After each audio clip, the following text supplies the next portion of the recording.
Okay. You should be able to see my shared screen now. Is that right, Emmanuel? Great. So, welcome everybody to a new part of our webinar series on aquaponics, aquaculture, and hydroponics. Today we will talk about balancing of aquaponic systems. I'm really glad to have my colleague, Dr. Emmanuel Abarike, from the Department of Aquaculture and Fishery Science from the University for Development Studies in Tamale, Ghana, with me today, who will share later on some of his insights with nutrient balancing and nutrient use in an aquaponic system that they made in the Living Lab. They are running in the context of the InCiTiS-FOOD project.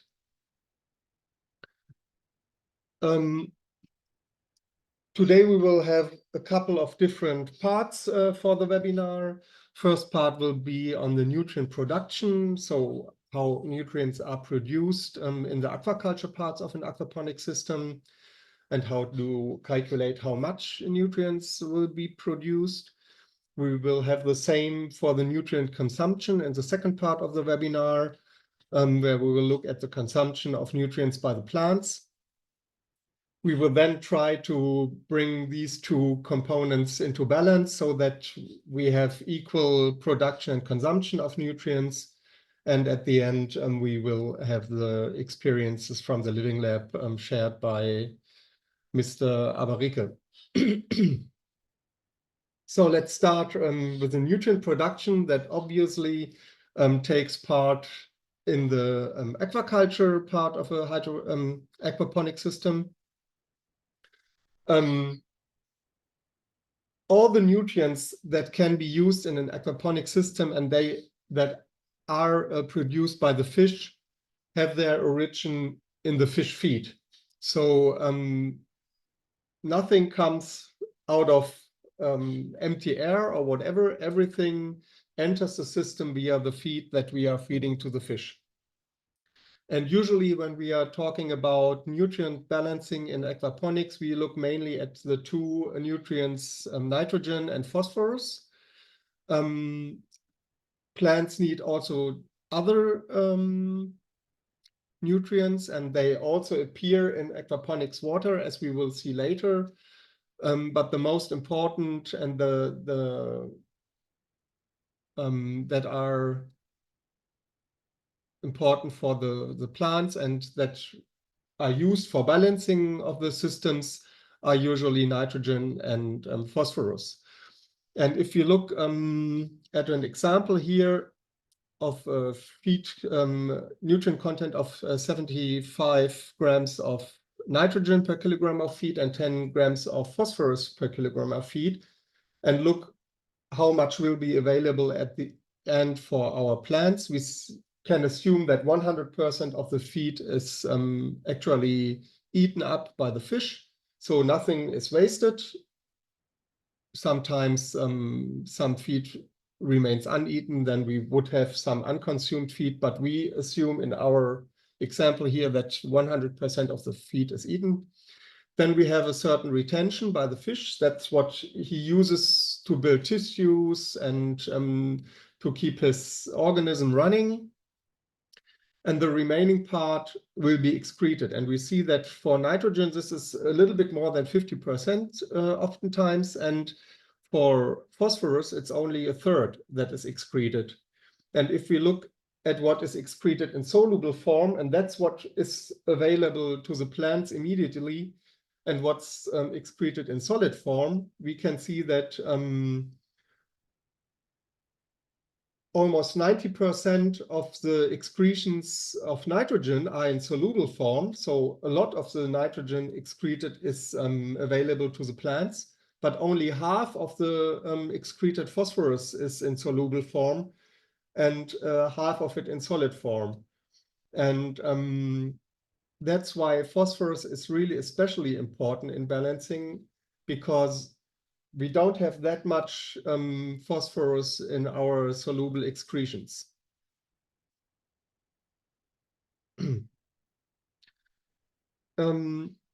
When we want to calculate how much nutrients the fish produce for our plants, the main source of information that we usually look at is the fish feed data sheet. And you should really make sure that you have proper data about the fish feed that you're feeding to your fish. And the most important parts of both are crude protein, because that's where the nitrogen content is hidden, and the phosphorus amount. And both are usually given in percent, and that means that we have, if we are looking at a 1 kilogram of fish feed, for example, here 450 grams of crude protein and 10 grams of phosphorus that is in the fish feed. Now, if we want to calculate nutrient production, we can do this in 6 easy steps that go from the peak stocking, standing stock, over the feed amount that we feed. We look at the nutrient retention rate of the fish, and then the excretion and the peak production rate. And that's also something that's worth mentioning. If we are doing the balancing, we oftentimes look at the peak production, so the day where we produce the most nutrients that would be available to the fish, to the plants, sorry. So what is the peak standing stock? That's the maximum weight of fish allowed in our system. We also call it oftentimes carrying capacity of the system. And this is a mass in kilograms, and usually we can calculate it from the maximum allowed fish density in kilograms per cubic meter, and the production volume that we have in our aquaculture.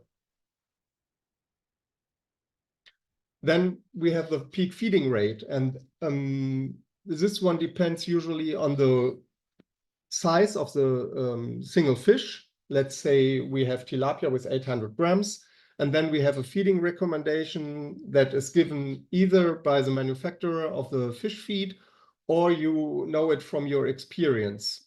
How much feed, usually in percent of fish weight, is fed to the fish every day. This might be for larger fish around 1% or 1.5%, something like that.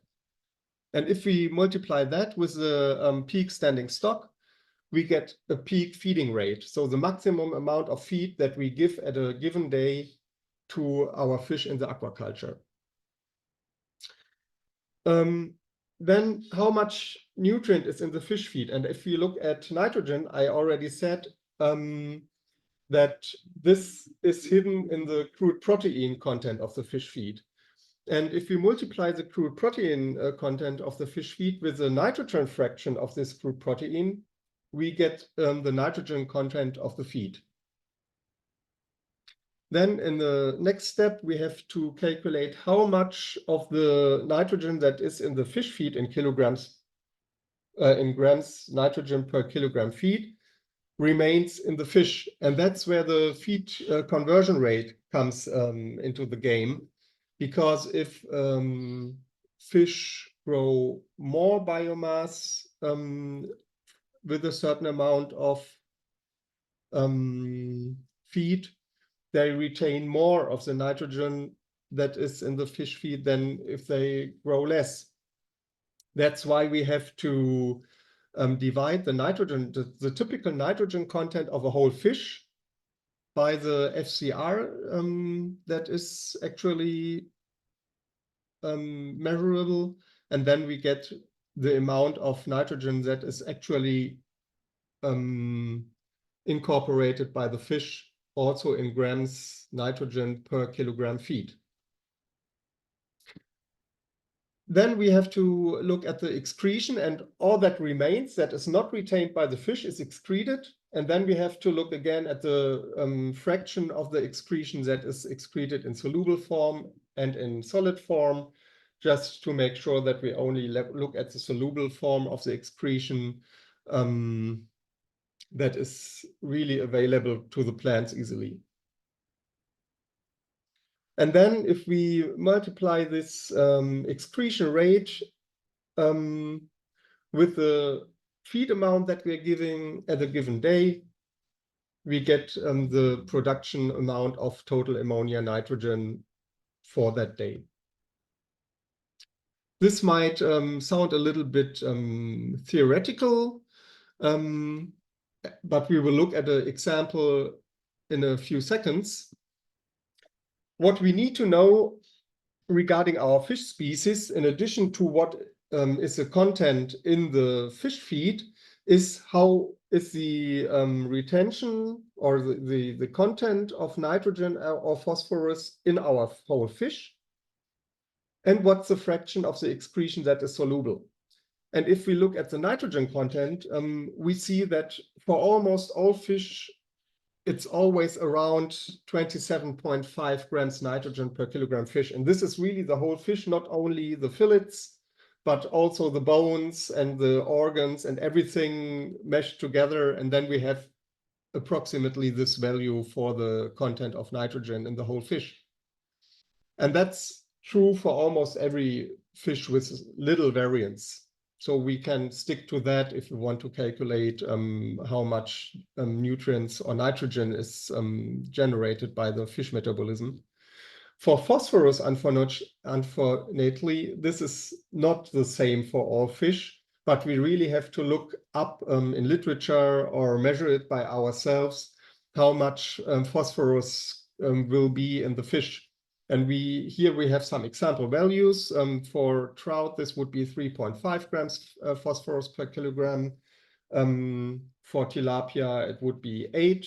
And for African catfish, 5.5 grams phosphorus per kilogram.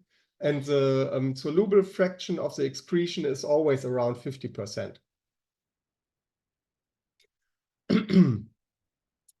As an example, I will now use also what we have built as a training system in InCiTiS-FOOD. This is a rather small system, but the same calculations can also be adapted for larger systems. That's no problem. So this is a good example for what calculations you have to do.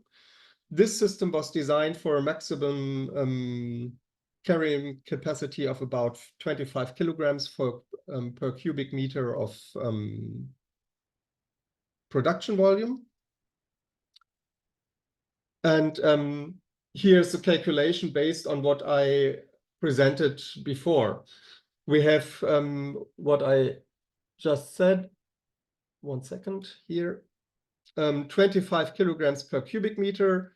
We have about 900 liters of production volume in our IBC tank, and that makes it 22.125 kilograms of fish at peak standing stock. Most of the time there will be less fish in the system, but the maximum will be this amount of fish.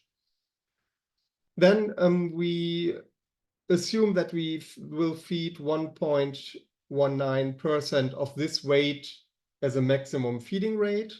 That will be 263 grams of fish feed per day at maximum feeding rate. And now the nutrient in the fish feed. We will feed a fish feed that has 42% of crude protein as crude protein content. That makes it 420 grams per kilogram. And the typical amount of nitrogen in crude protein is 0.16 grams of nitrogen per gram of crude protein. So our nitrogen content will be 67.2 grams per kilogram of feed. How much of that will be retained by the fish? Well, we have these 27.5 grams nitrogen per kilogram of fish as a typical nitrogen content of fish. And if we divide that by a FCR of 1.2 that we assume for our fish in this example, the retention of the fish will be 22.9 grams of nitrogen per kilogram of feed.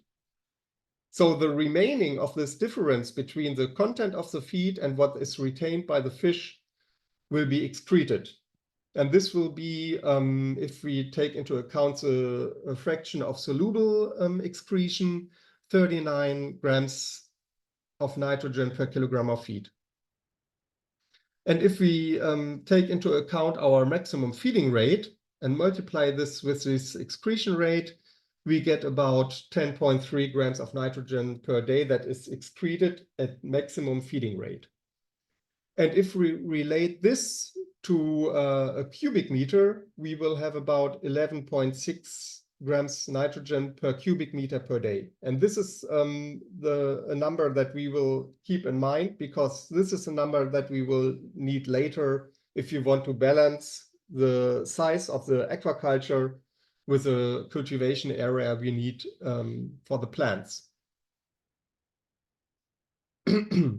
And we can do the same procedure more or less for phosphorus. I won't go too much into detail. We see that we have the same numbers for maximum feeding rate. And we can then do the same calculation steps, taking into account the FCR and the fraction of soluble excretions, to get at the end an amount of 0.8 grams of phosphorus that is excreted per cubic meter production volume per day.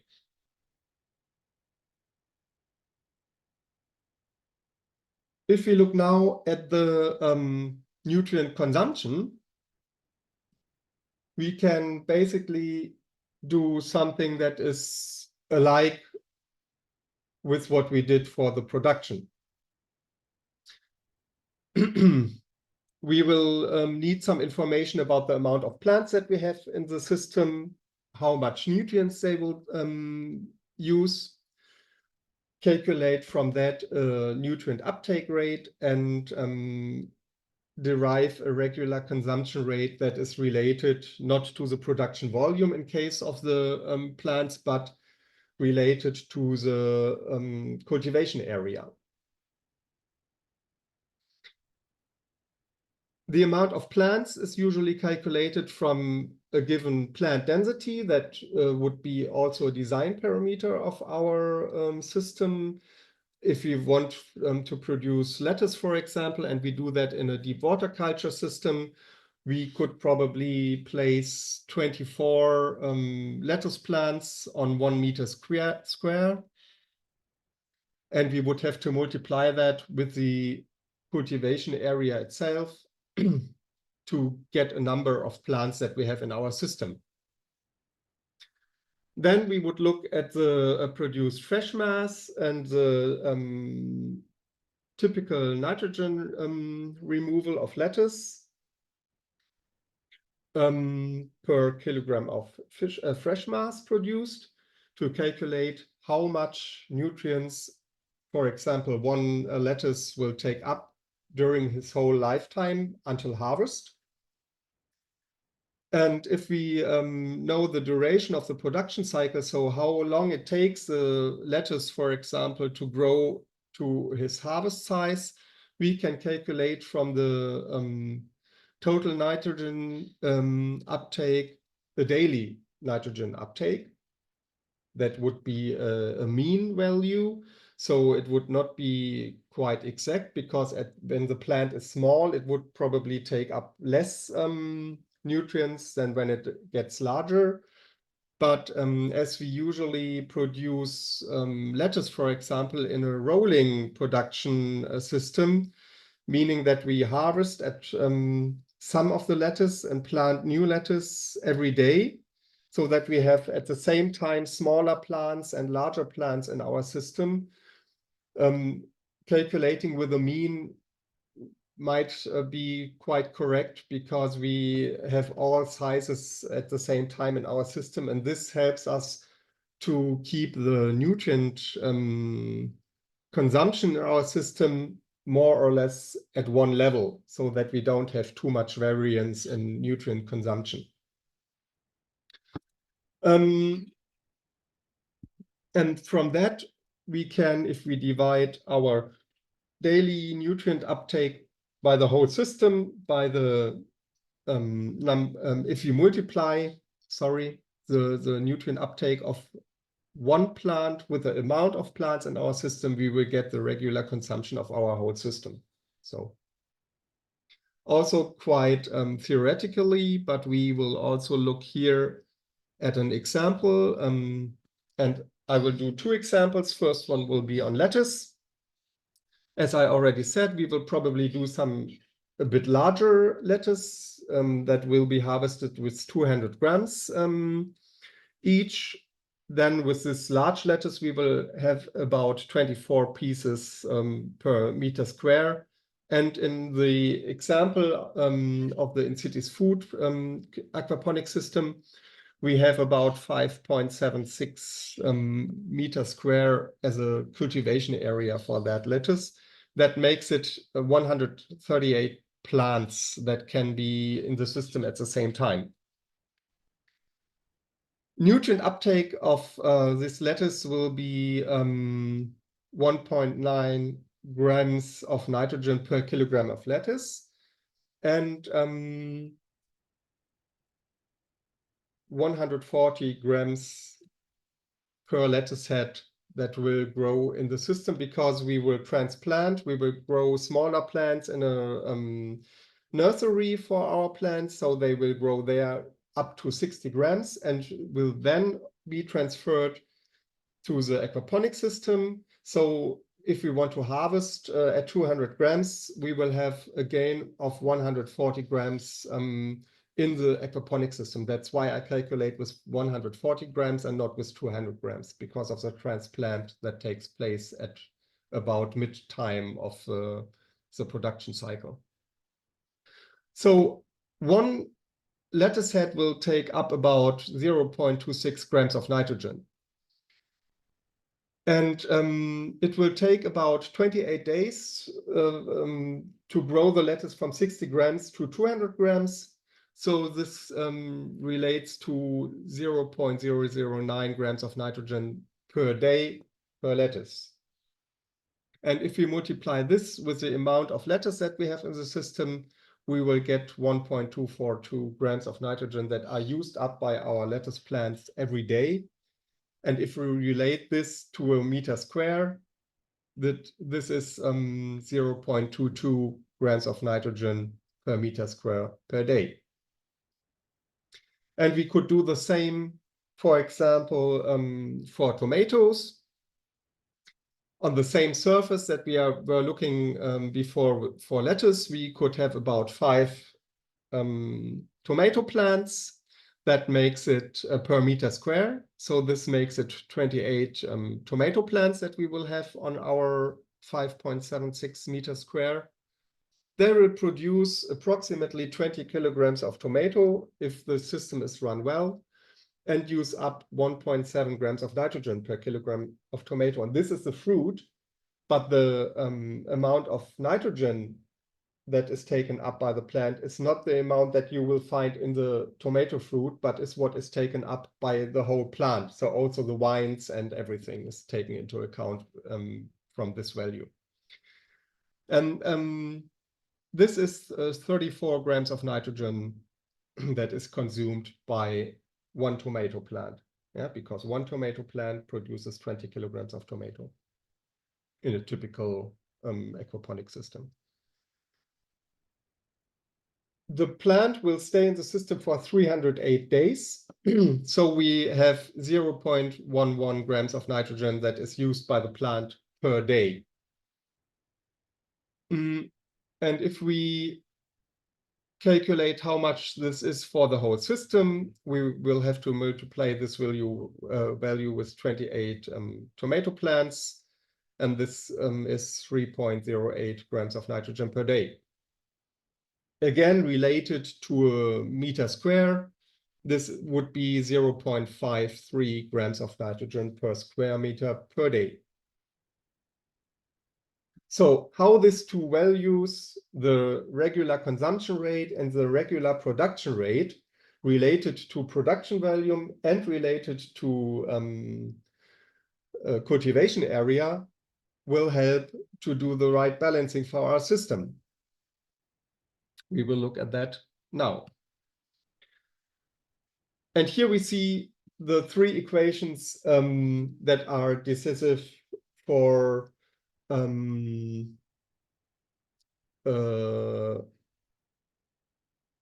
calculation of the nutrient balancing in our system. If the system is in balance regarding the nutrients, the production volume multiplied, or what is produced in the production volume, equals what is consumed in the hydroponics part of the system. And that's what we see here in the middle. Production volume calculated by the regular production rate will equal the production, and cultivation area multiplied by the regular consumption rate will give what is consumed in our system. And if we now know the regular production rate, the regular consumption rate, and one of the two other parts, either the volume of the production volume in our aquaculture or the cultivation area, we can solve for the other. So if we want to calculate the needed cultivation area based on our production volume in the aquaculture, we would use this formula here. And if we already know the cultivation area and the plants and the regular consumption rates, we can calculate the needed production volume for the fish with this formula here at the left-hand side. What we have to take into account if we design our system is that we oftentimes have mixed feeders. So we don't have only lettuce or only tomato in our system, but it could be both or even more different plants. So we will usually not calculate only the consumption of one cultivar, but we will mix that a little bit and decide, well, we will have half of the system with lettuce, half of the system with tomato, and take this into account too. Then we have to deal with variation, and this is really something very important. I already told earlier that in the hydroponics part, when we use leafy greens or herbs or something that have a high rotation, we usually have all sizes of plants at the same time as a system, because we have a rolling system. Yeah, we harvest some of the plants, we replant, and we have all growth stages in the system at the same time, keeping the consumption a little bit at level. This is different when we are talking about fruiting plants, because fruiting plants have a long stay in the system, a long production cycle, and they usually change their needs over time. For example, tomato at the beginning will need less calcium and nitrogen or phosphorus, and have a different nutrient profile if they begin to produce flowers, and again a different nutrient profile for their needs when they are fruiting. So we will have to adapt our nutrient solution probably a little bit to the needs of fruiting plants over time, and then we also have a little bit of a change on the consumption side. And that's why we oftentimes see a lot of leafy greens and herbs and high rotation crops in aquaponic systems, because this keeps at least to some degree the consumption at one level. But at the fish side, and that's what we are seeing here in this graph, we always have kind of changing production rates, and that changes with a standing stock and the feed amount we give to the fish. And we see what we calculated earlier was the production at peak standing stock. So when the fish are almost grown out and will be harvested, and then we have the highest feeding rate and also the highest nutrient production rate. And when we then harvest all the fish on one day, nutrient production will drop to 0. And this is really not very good in an aquaponic system, because this severe changes in production will definitely lead to deficiencies in nutrients at our hydroponics part of the aquaponic system. So what we can do about it? One thing is that we can adapt our feeding strategy. We could, for example, decide that we not use the maximum feeding rate for the maximum standing stock, but that if we reach a certain amount of feed per day, we stick with that for the rest of the grow period of the fish. And this leads to less growth at the fish side. So this is a downside, especially if we look at the economics of an aquaponic system. But it would level out a little bit our nutrient production. And if we look at the two graphs, and I will switch a little bit back and forth, we see that in this example here, it's for tilapia, we had 160 days of grow out to reach our slaughtering weight. And if we stick with the feeding rate that we have at about mid time of our usually grow out period, this will prolong the grow out period of the fish from 160 days to 190. So it's not that much of a prolongation of the grow out period of the fish. So this might be a trade-off that we will take just to get a little bit better nutrient supply for our fish.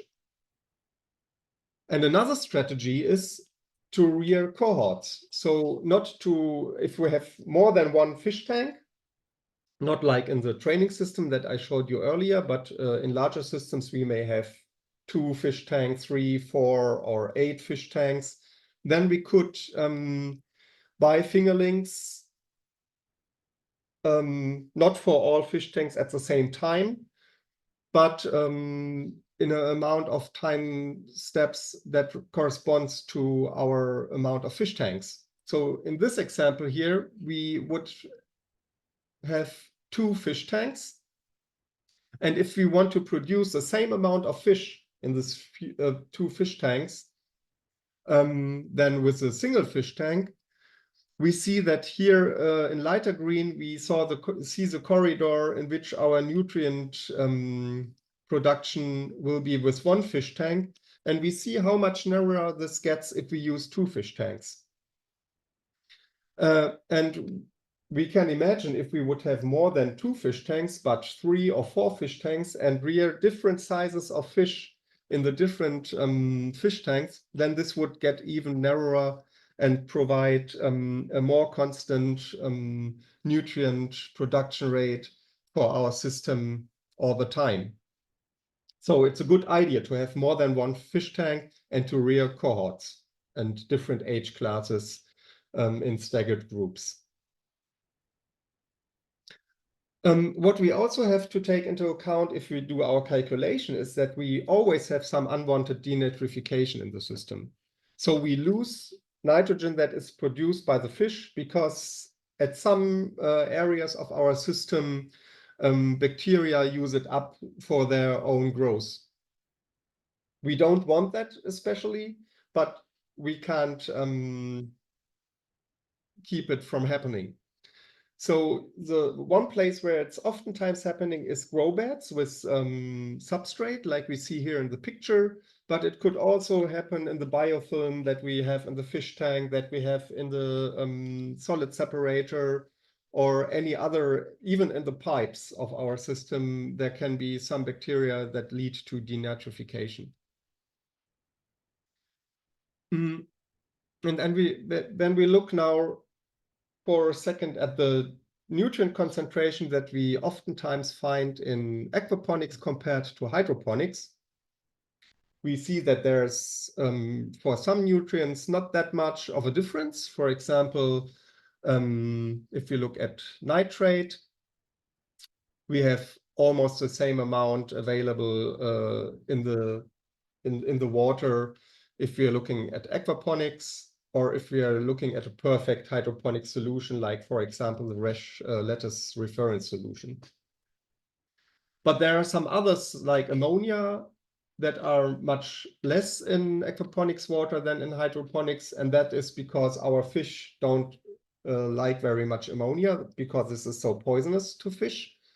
And that's why we take care that we don't have much of it in the water.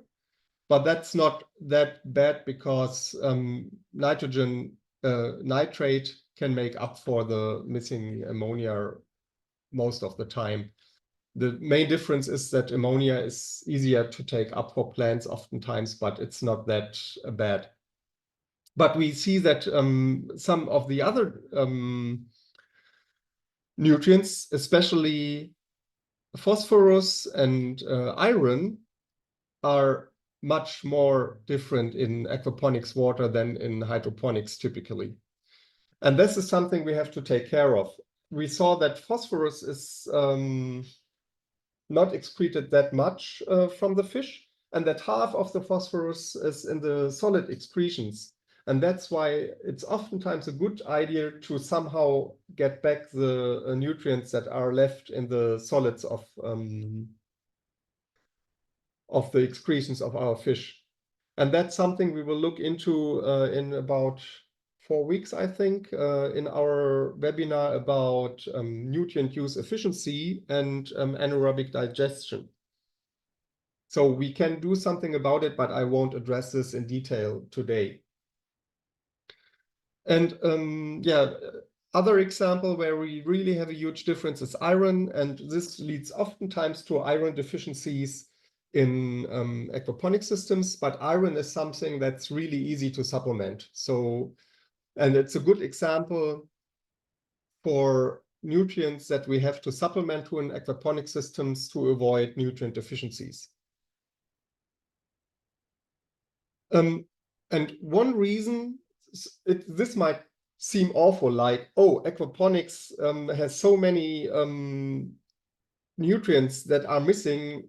If we compare it to hydroponics, this can't work out.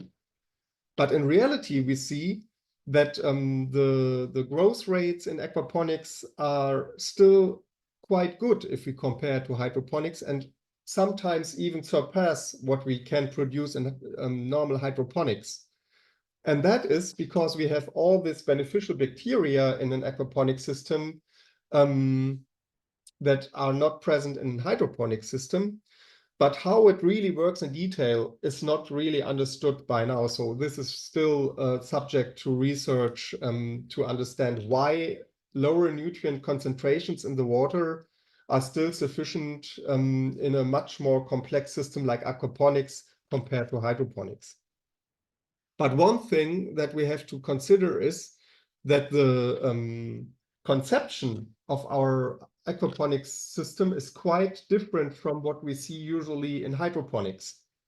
In hydroponics, we mix a perfect nutrient solution, we give it to the plants, and then before we recycle it to the plants, we recondition it to the perfect mix so that the plants always get a perfect mix of nutrients. They take up some of the nutrients, and then everything is turned around.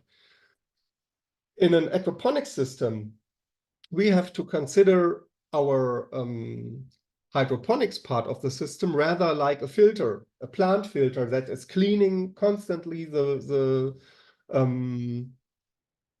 process water that comes from the aquaculture.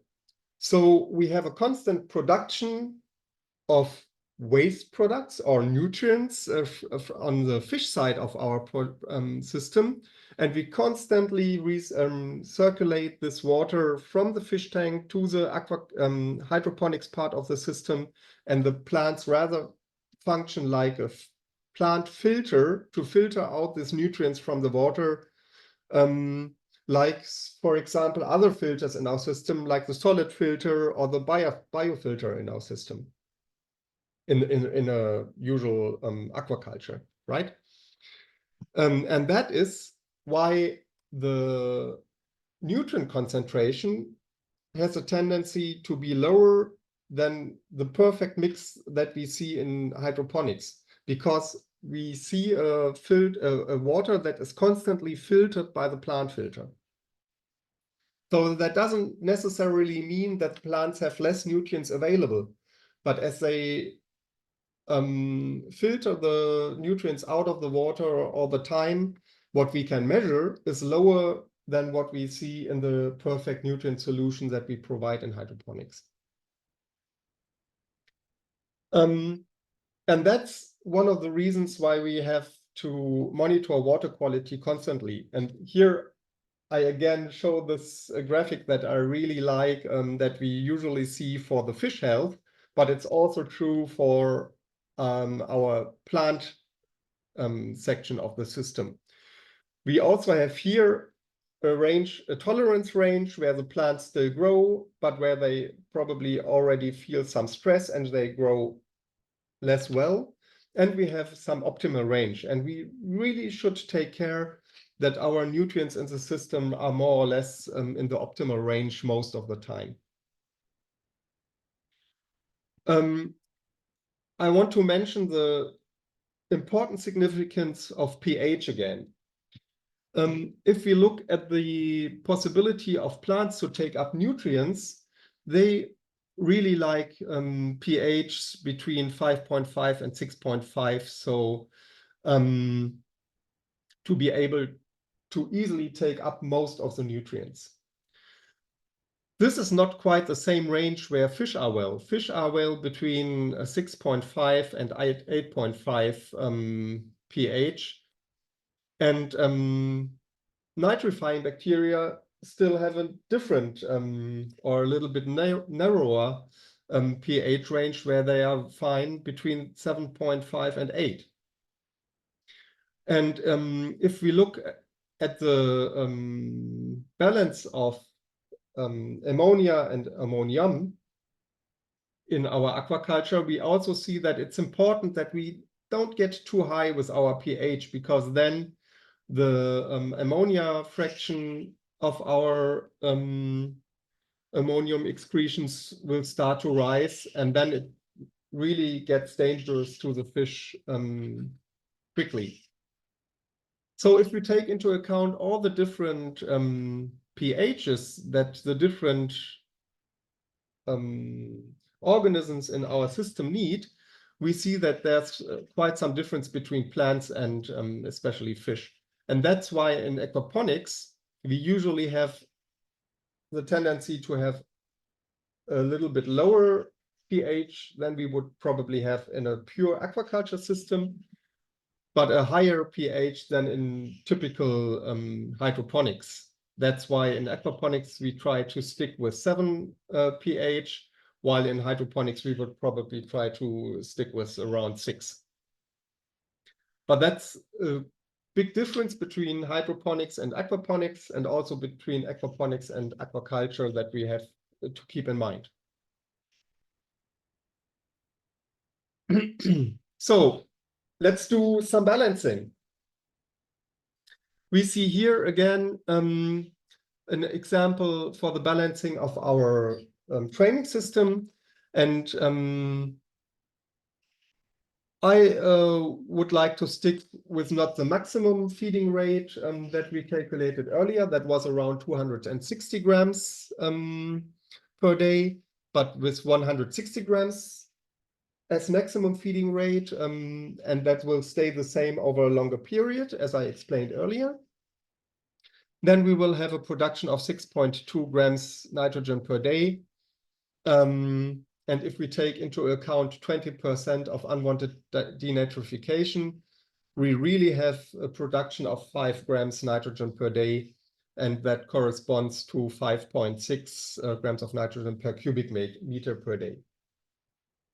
Then we calculated earlier the regular consumption rate for lettuce and for tomato. These were 0.22 grams of nitrogen per square meter of cultivation area per day for lettuce, and 0.53 for tomato.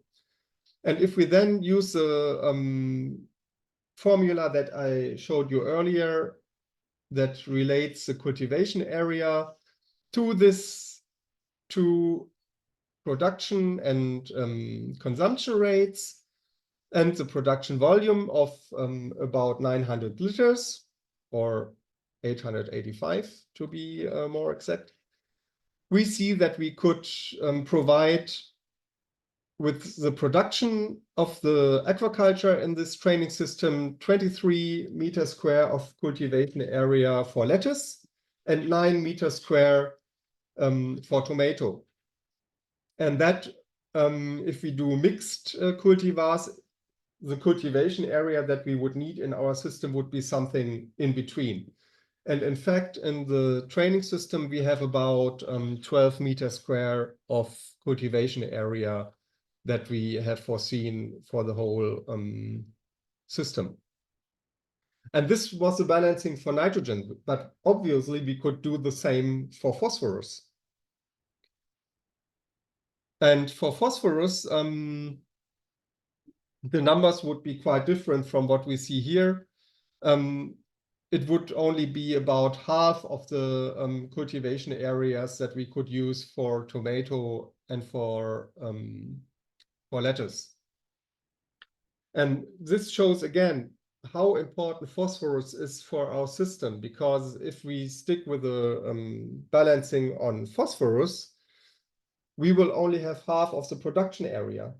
But then keep in mind that half of the phosphorus is found in the solids. So if we find a way to make available the phosphorus that's in the solids of our excretions, we could double again the cultivation area in the balancing based on phosphorus. And then we would come back to what we calculate for the nitrogen balancing as well. So again, this is an indication that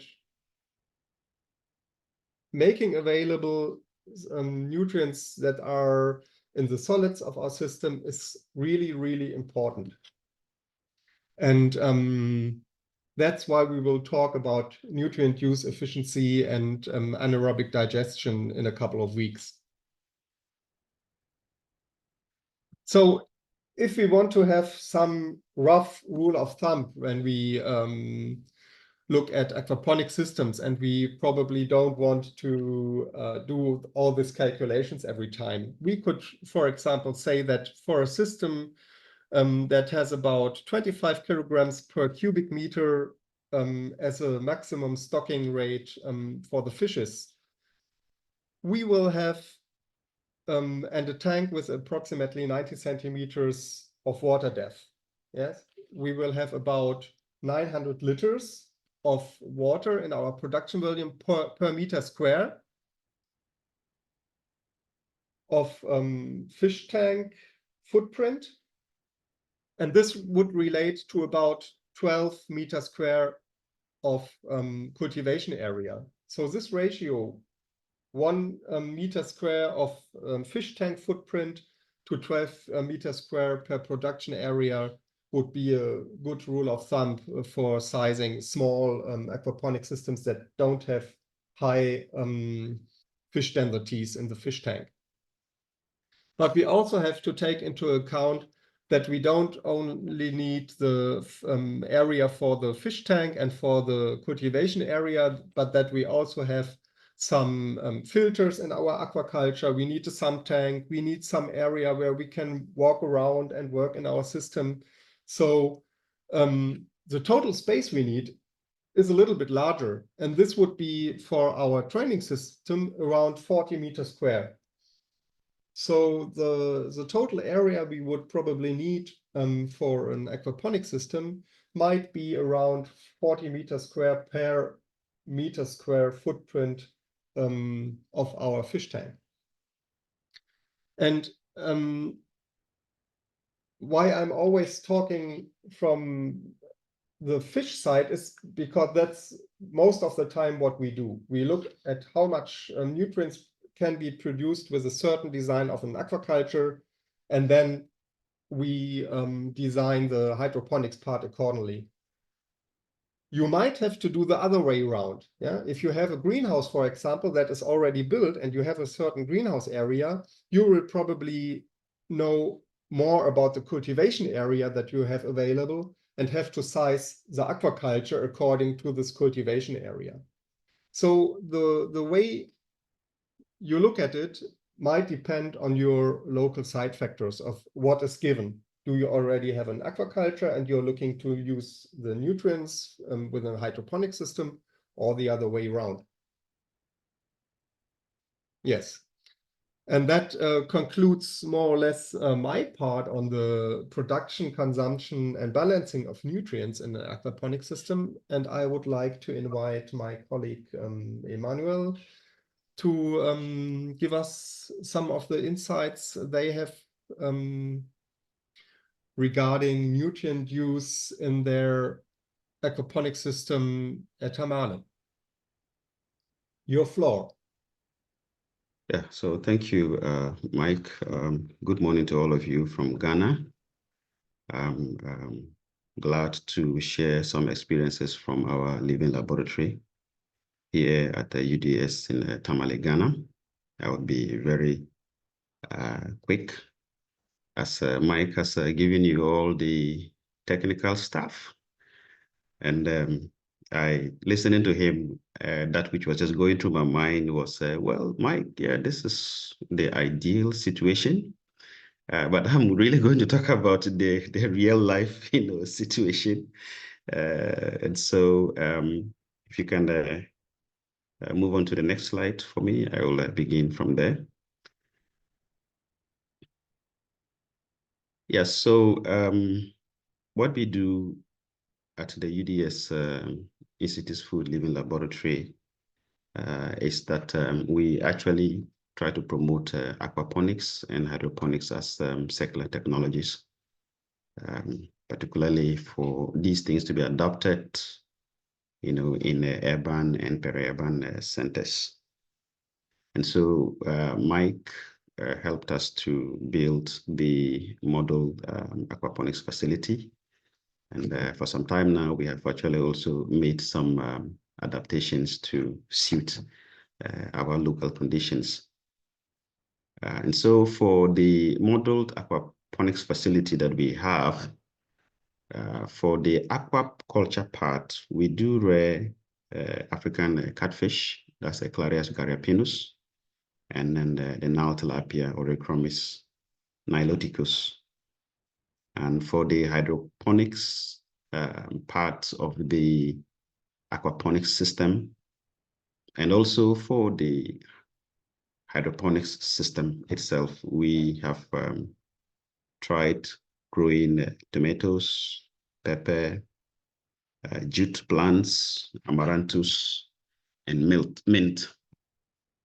We have been trying to grow many more plants to see the one that best suits our system. And so for the modeled aquaponics facility, that already is in place, but we've added another system which we term the chop and flip aquaponics system. And for the hydroponic system, we have adapted the Dutch bucket systems and then the media bed systems that was just recently installed. And we are still observing the processes that will come out of it because it's a bit new to us. And so a lot of the things that I'm going to talk about with regards to nutrient deficiencies or how we are handling them would typically be examples from the aquaponics system, from the modeled facility that we have, and also from the chop and flip system that we have designed and constructed. Next slide, please. And so the aquaponics facility and then the hydroponics facility that we have in the living laboratory here in UDS systems are basically used to train collaborators who come from both international and local collaborators. Many people, when they come to the UDS, our training facility is usually one of the places where they are usually interested in stopping to have a look. The system also is used to train onboarded participants. And UDS, we have a Department of Aquaculture and then Fisheries Sciences where I belong to. And the training facility is now used also as a training ground to train the students, particularly on aquaponics, which is one of the course that is handled in the second year of the students training program. Next slide, please. And so just to go straight to the point, we have been successful for some time, but not without challenges.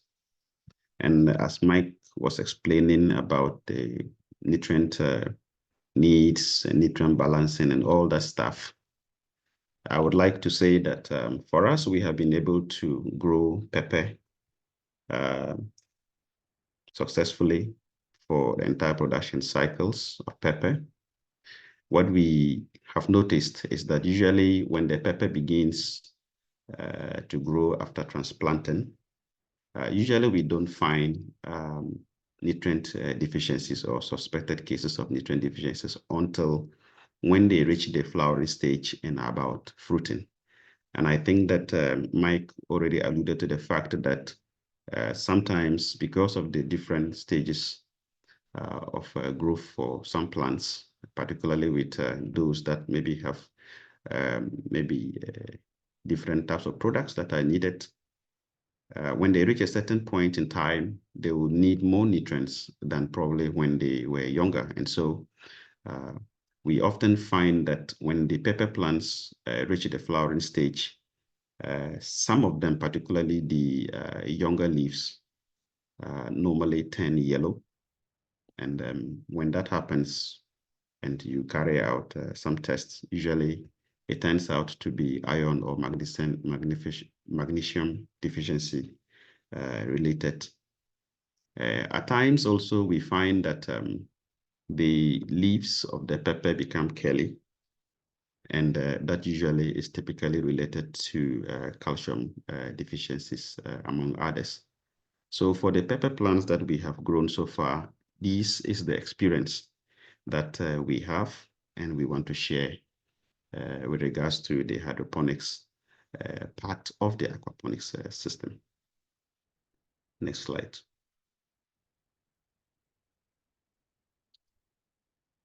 And so continuing with the pepper, not only do we have iron or magnesium deficiencies or calcium deficiencies, but also especially post-fruiting stages normally come with symptoms like yellowing of the older leaves in the interveinal areas, whilst some of the veins usually remain green. And this typically usually is also related to magnesium deficiencies. This happens when the pepper plants fruit for some time, and at a point where it appears the fruiting season is almost over, then you begin to see the magnesium deficiencies becoming more pronounced in the plants. And this usually is also much more common in the media beds that we use, as well as the nutrient film technique systems that we have as part of the hydroponics part of the aquaponics system. This observation is seen both in the model facility that we have and also in the chop and flip system that we have developed for our training purposes. Next slide. In the case of mint, so far it has been the plant that has shown robustness in growing on the system all year round. The plants always show very fresh characteristics, and of course, the mint is just grown and the leaves are harvested for various purposes. But what we have also come to observe lately is that the plants, when they also grow to the point where we can harvest them, often the younger leaves that shoot out usually also would display colorations that suggest that there is iron deficiency in them. But that notwithstanding, this seems to be the norm even for mint for some time now. I probably will talk about some other solutions that we have tried to develop in later slides to deal with these suspected cases of nutrient deficiencies in the mint. Next slide, please.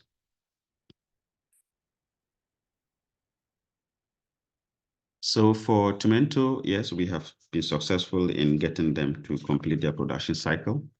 But often this is where the challenge normally comes when the fruit, after some time, we experienced cracking of the fruits for some of them. And then doing our investigations, we often come to the conclusion that the tomatoes are deficient in either potassium or calcium. But that usually is not too conclusive because cracking of tomato fruits also may be related to the amount of water that they receive. But that notwithstanding, we believe strongly that the cracking may be more related to nutrient deficiencies than maybe water levels in the system. Next slide, please. And so in our own local way, how we have tried to deal with the deficiencies that we suspect to be the reason why some of the plants are not growing well. Mike kept on talking about we knowing the levels of nutrients produced in the fish tank, and that probably will correspond to the number of plants that we have. In the systems here, even though that is the ideal situation, sometimes people are not too patient enough to be able to look at the technicalities involved. But then what normally is important is that we are able to get satisfying results. And so in order to be able to deal with the situations with the suspected cases of nutrient deficiencies, what we have done in the past is to reduce the plant densities. For instance, in the nutrient film technique, as you can see now. And when we did that, we realized that the plants were really growing so well. They were more greener, and the nutrient deficiencies that were exhibited when the densities were high were no longer there when the densities were low. And so we have adopted this as a way to be able to still get the plants to grow well in the system.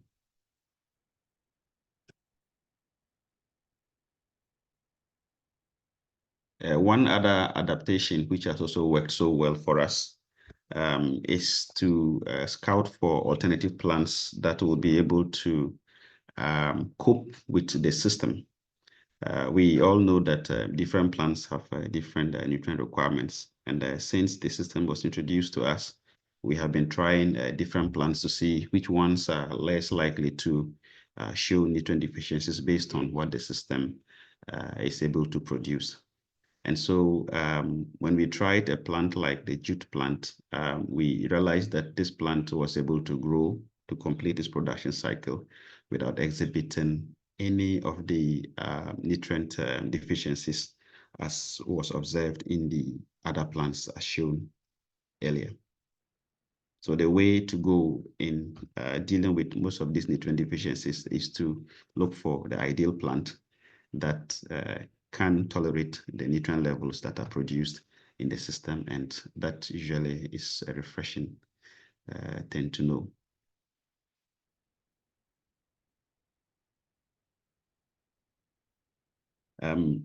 One other thing which he also mentioned, and I want to make emphasis on, is the fact that the solid waste that is generated in the system, has quite some amount of nutrients that may not be readily available to the plants when we allow it to pass through the system. And so this solid waste, as per his design, is normally channeled into a mineralization tank.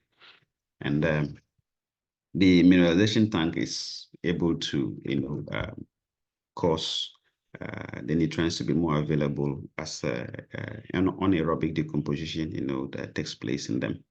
And so you could see that water that comes directly to the plants from the mineralization tank also seems to be doing much more better compared to the water that comes directly from the fish tank into the plants. And so one other alternative is to be able to ensure that the mineralization tank works well in decomposing a lot of the solid waste that is generated. And by so doing, the nutrients are made much more available to the plants in the hydroponic system than just allowing the water directly from the fish tank into the hydroponics system.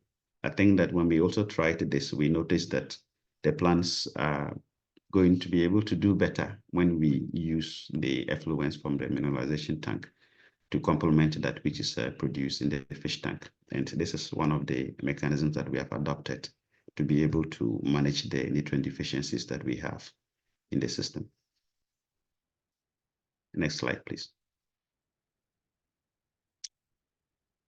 Our system is outdoor, and so it's exposed to various weather conditions. And to begin with, we were able to purchase these IBC tanks, which are white in color. And so they are even able to, allow more sunlight into the fish tank. Now, all the effluent that is generated in the fish tank, which is rich in nutrients, are also highly competed for, by algae, among other organisms that may require the use of nutrients. And so in order to be able to reduce the utilization of nutrients by algae and maybe other forms of aquatic plants that may grow in the system, we provided a shade net over it to reduce the sunlight intensity into the water, thereby reducing the utilization of nutrients by algae during photosynthesis. And so this makes the nutrients more available to the hydroponic plants than it used to be before. And so when we did this also, we realized that there was quite some good improvements in the growth of the plants in the hydroponic part of the aquaponic system. Next slide, please. For the chop and flip, that is still exposed, and we have not provided any shade over it. But in order to be able to reduce the competition of nutrients, the competition for nutrients by algae and that which is used by the hydroponic plants, we periodically wash the tank to clean it, to rid it of all algae that periodically grows on the walls of the fish tank. And so when we do that, we are also able to reduce the nutrient needs by the algae that may grow, and then to make it more available to the plants that we grow. And this also seems to be working very well in reducing the nutrient deficiencies that we have seen in the past for some of the crops that I already showcased. Next slide, please.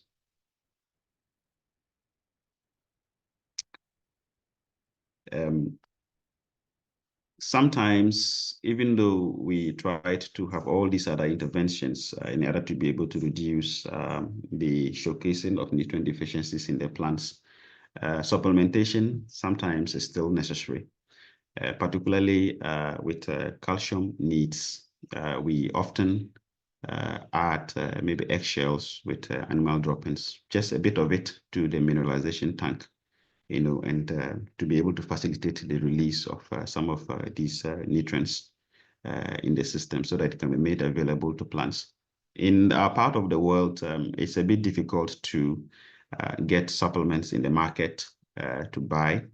And so in our own local way, this is one thing that we would normally do to be able to at least make nutrients more available to the plants.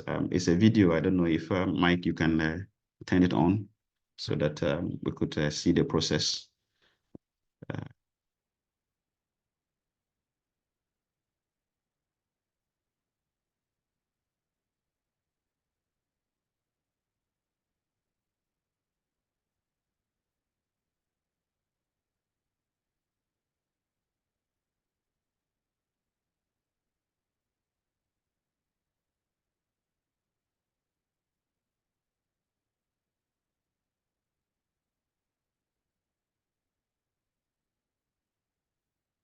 Good.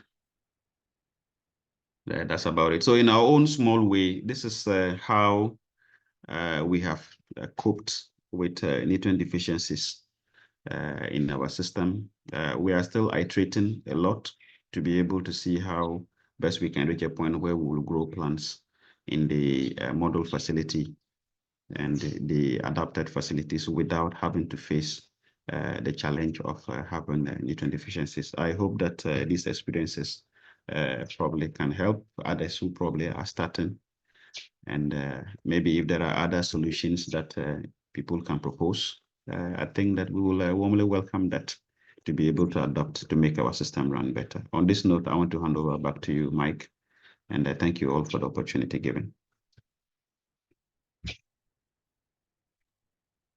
Yeah, thank you, Emmanuel, for these valuable insights and for all the informations you shared with us on the experience you have in Tamale. That concludes more or less today's webinar. We will just have to look at the homework. I would ask you to do your own calculation on nitrogen and phosphorus production of a imagined system. So here's a short summary of what you have to look for if you want to do the calculations. Everything you need was in today's webinar. So please select a fish species to be kept in the system, find a suitable fish feed for the selected fish species, find out the typical phosphorus content for the selected fish species, document your decisions and findings in a small document, and also do all the calculations needed for the phosphorus and nitrogen production. We will, in this homework, only look at the production side. And then, as always, send some photograph, scan, document, or whatever to Sala, to the mail address written at the bottom here of this slide. If there are any questions, this would be your opportunity to jump in.